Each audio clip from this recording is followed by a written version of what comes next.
ఆ మహాశివుడి యొక్క అత్యంత పవర్ఫుల్ ఫామ్ అయిన కాలభైరవుడి అష్టకం గురించి తెలుసుకుందాం. కాలభైరవ అష్టకం మాత్రం నేను ప్రాక్టికల్గా ఎక్స్పీరియన్స్ చేసి చెప్తున్నా. నిజంగా భక్తితో మీరు కాలభైరవాష్టకాన్ని చదివి ఏదైనా కోరిక కోరుకుంటే ఆ నెక్స్ట్ మినిట్ నుంచే మీకు ఆ కోరిక తీరబోతున్న సిగ్నల్స్ వస్తాయి. అంత పవర్ఫుల్ ఇది. కాలభైరవాష్టకంలోనే మొదటి శ్లోకం, దేవరాజ సేవ్యమాన పావనాంగ్రి పంకజం. దేవరాజు అంటే దేవతల యొక్క రాజు ఇంద్రుడు, సేవ్యమాన అంటే ఇంద్రుడు సేవించినటువంటి, పావనాంగ్రి పంకజం అంటే పవిత్రమైన పాద పద్మములు, అంటే దేవతల రాజైన ఇంద్రుడు సైతం సేవించినటువంటి పవిత్రమైన పాద పద్మములు కలవాడు ఎవరు? కాలభైరవుడు. వ్యాళయజ్ఞ సూత్రమిందు శేఖరం కృపాకరం.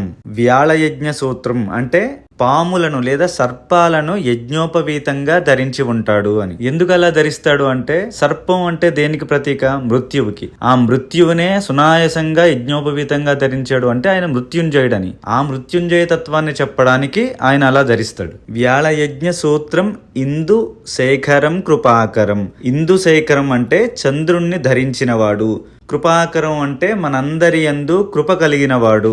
నారదాది యోగి బృంద వందితం దిగంబరం. నారదాది యోగి బృంద అంటే నారదుడితో సహా అనేక మంది యోగి బృందాల చేత వందితం దిగంబరం. వందితం అంటే నమస్కరింపబడేవాడు, దిగంబరం అంటే దిక్కులనే అంబరముగా లేదా వస్త్రముగా కలవాడు. అంటే ఏ వస్త్రము లేనట్టు. ఎందుకు ఏ వస్త్రము లేదు?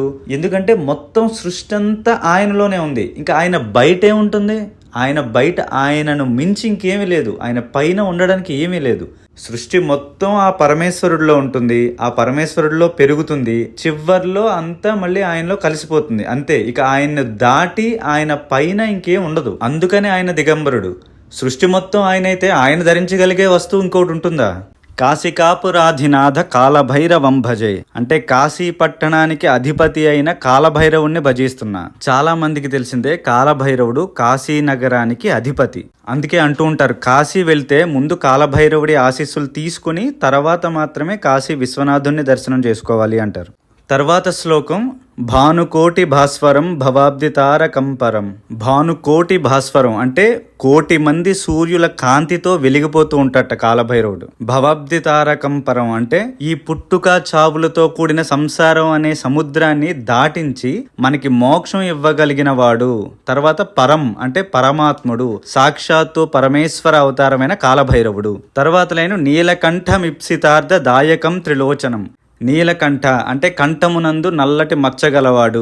ఎందుకంటే క్షీరసాగర మదనంలో విషం వస్తే లోకాలను విషం బారి నుండి కాపాడడానికి ఆ విషాన్ని తన గొంతులో పెట్టుకుని మచ్చ తెచ్చుకున్నవాడు పరమేశ్వరుడు. ఇప్సితార్థదాయకం అంటే ఇహలో అంటే ప్రస్తుత సంసార జీవితంలో మనకు కావాల్సిన కోరికలన్నీ తీర్చేవాడు కూడా ఆయనే. ఇప్సితార్థదాయకం త్రిలోచనం. త్రిలోచనం అంటే 3 కన్నులు గలవాడు. ఏంటా 3 కన్నులు? సూర్యుడు, చంద్రుడు 2 కళ్ళు, 3వ కన్ను అగ్ని. అందుకే అంటారు శివుడు 3వ కన్ను తెరిస్తే అంతా భస్మం అని. కాలభైరవాష్టకం 3వ భాగం, కాలకాలమంబుజాక్షమక్షశూలమక్షరం. కాలం అంటే టైం. ఈ సృష్టిలో పుట్టిన ప్రతి జీవరాశిని నడిపించే శక్తి టైం. అంటే ప్రతి జీవికి ఉండే లిమిటేషన్ కూడా టైమే. నువ్వెంత గొప్పవాడివైనా, ఎంత వెలుగు వెలిగినా అది కొంతకాలమే. ఎందుకంటే నీ సక్సెస్కైనా, నీ గొప్పతనానికైనా, నీ స్టేటస్కైనా, చివరికి నీకైనా టైం లిమిటేషన్ ఉంది, ఒక ఎక్స్పైరీ డేట్ ఉంది. అందుకే అంటూ ఉంటారు మహామహులే కాలగర్భంలో కలిసిపోయారు అని. సో కాలం అనేది అంత పవర్ఫుల్. మరి కాల అంటే ఆ కాలానికే కాలం. అంటే ఈ సృష్టిలో ఉన్న ప్రతి అణువుని కంట్రోల్ చేసేది టైం అయితే ఆ కాలాన్ని కంట్రోల్ చేసేవాడు కాల అంటే మహాకాలుడు. ఆయనే ఈశ్వరుడు, ఆయనే కాలభైరవుడు. కాలకాలం అంబుజాక్షం అక్షశూలమక్షరం. అంబుజాక్ష అంటే పద్మం వంటి కన్నులు కలవాడు. శూల అంటే త్రిశూలాన్ని ధరించినవాడు. అక్షరం అంటే నాశనము లేనివాడు, ఎల్లప్పుడూ ఉండేవాడు. అందుకే ఆయన్ని సదాశివుడు అంటాం, ఎప్పుడూ ఉంటాడు. కాలకాలమంబుజాక్షమక్షశూలమక్షరం కాశికాపురాధినాథ కాలభైరవం భజే. కాశీ నగరానికి అధిపతి అయిన కాలభైరవుణ్ణి భజిస్తున్నా. శూలటంకపాసదండ పాణిమాది కారణం శ్యామకాయమాదిదేవమక్షరం నిరామయం. శూలటంకపాసదండ. శూలము అంటే త్రిశూలము, టంక అంటే గొడ్డలి, పాసము అంటే పాసాన్ని, దండము అంటే దండించే ఒక ఆయుధం, పాణిమాది కారణం అంటే ఇవన్నీ చేత్తో ధరించిన వాడు ఎవరు? అన్ని కారణాలకు కారణమైన వాడు కాలభైరవుడు. తర్వాత లైను శ్యామకాయం ఆదిదేవం అక్షరం నిరామయం. శ్యామకాయం అంటే నల్లటి శరీరము కలవాడు.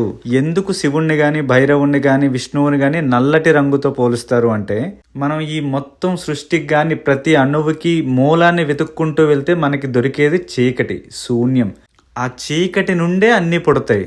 అందుకే మనం పరమేశ్వరుణ్ణి శ్యామకాయం అంటే నల్లటి దేహం కలవాడు అంటాం. తర్వాత ఆదిదేవం అంటే అందరికంటే ముందు ఉన్న దైవం.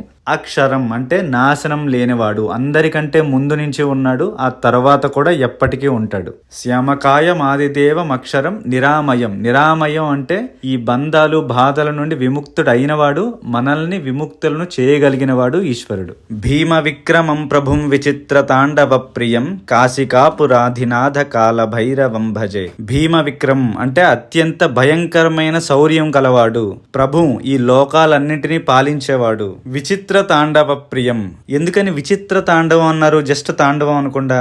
ఎందుకంటే ఆ పరమేశ్వరుడు చేసేది ఏదో నార్మల్ తాండవం కాదు, నిజంగానే విచిత్ర తాండవం. ఏంటా విచిత్రం అంటే, ఆ పరమేశ్వరుడి తాండవంలోనే సృష్టి జరుగుతుంది, చివరికి లయం కూడా జరుగుతుంది. మీరు నటరాజస్వామి ఫోటో చూస్తే అర్థమవుతుంది. నటరాజస్వామి తాండవం చేస్తున్నప్పుడు ఒక చేతిలో డమరకు ఉంటుంది, అంటే శబ్దం అనేది సృష్టి మొదలుకి సంకేతం. ఇంకొక చేతిలో అగ్ని ఉంటుంది, అగ్ని అంటే సృష్టి అంతానికి సంకేతం. అంటే శివుడి తాండవంలోనే సృష్టి మొదలవుతోంది, తర్వాత అంతం అవుతుంది. అందుకని అది విచిత్ర తాండవం. అలాంటి విచిత్ర తాండవాన్ని ఇష్టంగా చేసేవాడు పరమేశ్వరుడు. భుక్తి ముక్తిదాయకం ప్రశస్త చారు విగ్రహం. భుక్తి ముక్తిదాయకం, భుక్తి అంటే ఈ జీవితంలో ఈ సంసారంలో మనకు కావలసిన అవసరాలు తీర్చేవాడు ఆయనే. ముక్తి అంటే ఈ జీవిత అనంతరం ఆయనలో కలుపుకుని మనకి ముక్తిని ప్రసాదించేవాడు ఆయనే. ప్రశస్త చారు విగ్రహం అంటే అద్భుతమైన రూపము గలవాడు. తర్వాత భక్తవత్సలం, భక్తుల యందు వాత్సల్యము ప్రేమ గలవాడు. స్థిరం అంటే ఎటర్నల్, ఎప్పుడూ ఉండేవాడు. సమస్త లోక విగ్రహం అంటే అన్ని లోకాలు, ఈ మొత్తం సృష్టి అంతా ఒక విగ్రహం, ఒక రూపాన్ని దాల్చితే ఆయనే పరమేశ్వరుడు. సమస్త లోక విగ్రహం. నిక్వణన్మనోజ్ఞహేమ కింకిణి లసత్కటిం, మనసును ఆనందపరిచే శబ్దాన్ని ఇచ్చేటటువంటి గజ్జెలను తన నడుముకు ధరించినవాడు. అంటే ఆ పరమేశ్వరుడు తను ఆనంద తాండవం చేస్తున్నప్పుడు ఆ గజ్జెల నుండి ప్రతిధ్వనించే శబ్దం అనేది సమస్త జీవరాశి యొక్క ఆనందానికి కారణమవుతోంది.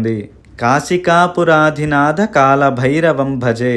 అలాంటి కాశీపురానికి అధిపతి అయిన పరమేశ్వర స్వరూపమైన కాలభైరవుణ్ణి భజిస్తున్నా.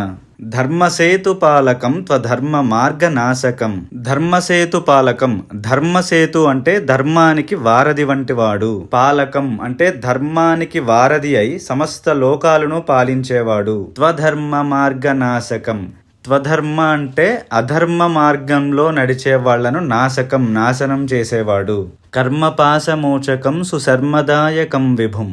కర్మపాశ అంటే మనం చేసే కర్మల వలన మనకి పాపపుణ్యాలు, పుట్టుక చావులు అనేవి వస్తాయి. ఇలాంటి వాటి నుండి బయటపడేసేవాడు కర్మపాశ మోచకం.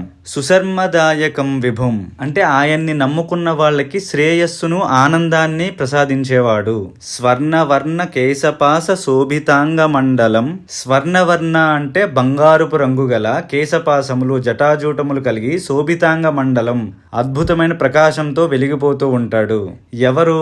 కాశికాపురాధినాథ కాలభైరవం భజే. కాశీనగరానికి అధిపతి అయిన పరమేశ్వర స్వరూపమైన కాలభైరవుణ్ణి భజిస్తున్నా. కాలభైరవాష్టంలోని 5వ శ్లోకం అర్థం. రత్నపాదుకా ప్రభాపి రామపాద యుగ్మకం అంటే రత్నాలతో పొదిగిన పాదరక్షలు ధరించి ఆ కాంతితో వెలిగిపోయే పాదములు గలవాడు. నిత్యమద్వితీయమిష్ట దైవతం నిరంజనం. నిత్యం అంటే ఎప్పుడూ ఉండేవాడు, సదాశివుడు. అద్వితీయం అంటే అలాంటి వాడు వేరొకడు ఈ సృష్టిలో లేడు. ఇష్టదైవతం అందరికీ ఇష్టదైవమైన వాడు. నిరంజనం మచ్చలేనివాడు. మృత్యుదర్పనాశనం కరాల దంశ్ర మోక్షణం. మృత్యుదర్పనాశనం అంటే మృత్యువుకి చాలా గర్వం ఉంటుంది, ఎవ్వరైనా తన బారిన పడాల్సిందే చివరికి అని. అలాంటి మృత్యువు యొక్క గర్వాన్ని అణచినవాడు అంటే మృత్యుంజయుడైన వాడు ఈశ్వరుడు. కరాల దంశ్ర మోక్షణం అలాంటి మృత్యువు యొక్క కోరల్లో మనం అర్ధాంతరంగా పడకుండా కాపాడగలిగేవాడు కూడా ఆ పరమేశ్వర స్వరూపమైన కాలభైరవుడే. అలాంటి కాశికాపురాధినాథ కాలభైరవం భజే. అట్టహాస భిన్న పద్మజాండకోశ సంతతిం.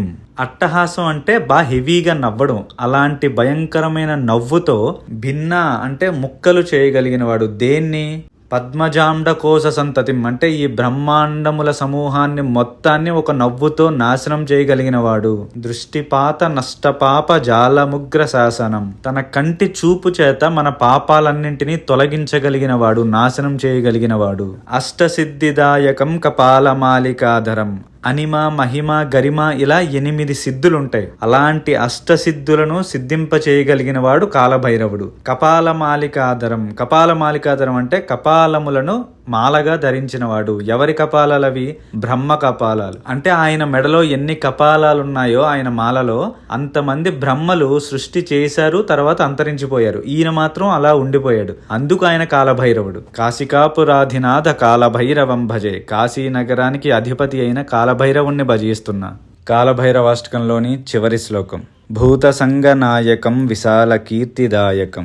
భూతసంగ నాయకం అంటే సమస్త భూతములకు నాయకుడు. ఇక్కడ భూతం అంటే ఏదో భూతమో ప్రేతమో కాదు, ఈ సృష్టిలో ఉన్న ప్రతి జీవికి ఆయనే నాయకుడు, ఆయనే ప్రభువు అని. విశాల కీర్తిదాయకం అంటే ఎవరికైనా ప్రపంచం అంతా మెచ్చుకునేంత కీర్తి కలిగిందంటే అది పరమేశ్వరుడి అనుగ్రహం అని. అలాంటి కీర్తి ప్రతిష్టలు ఇవ్వగలిగిన వాడు ఈశ్వరుడు. అందుకని విశాల కీర్తిదాయకం. కాశీవాస లోక పుణ్య పాప శోధకం విభుం.